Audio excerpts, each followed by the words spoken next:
world, bees are dying off. And that's a very bad thing, since honeybee pollination plays a direct role in producing about 1/3 of the world's food supply for humans.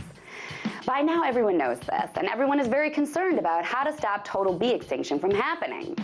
Universities everywhere are furiously studying why the bees are dying. Everyone seems to agree that, like most really big problems, the cause is complex.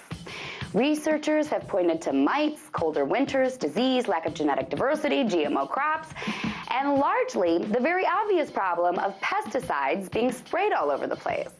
One kind of pesticide in particular has been singled out in study after study, and that is neonicotinoids. Since bee extinction is a terrifying prospect, countries around the world are trying to do what they can to save the bees, even while some of the research is ongoing. So last year, the European Union declared a 2-year ban on 3 different neonicotinoids. The Natural Resources Defense Council has petitioned the EPA to conduct an emergency study on neonicotinoids.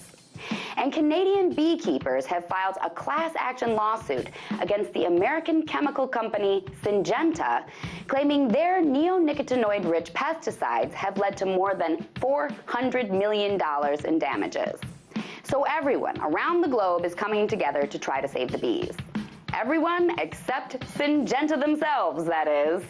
While the entire planet rallies together, Syngenta is now actually asking the EPA to increase the allowable levels of neonicotinoids in their pesticides. They want to use more, while the rest of the world is trying to get rid of it.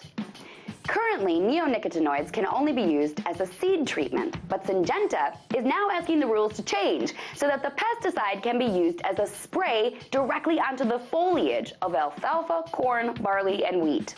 They want it all over our food. They are asking to use more neonicotinoids when some research shows that even near infinitesimal exposure can harm honeybees. Syngenta says they have plenty of their own research that says neonicotinoids are totally safe as long as people follow product labels. But the EPA just passed a law that mandates, starting as early as next year, pesticide labels must carry warnings that flat out say these pesticides can kill bees. As a result, Syngenta is going to have to come up with a new line of crap to keep selling their poisons.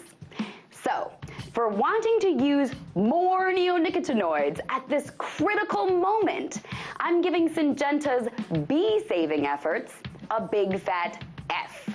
Tonight, let's talk about that by following me on Twitter @TheResident.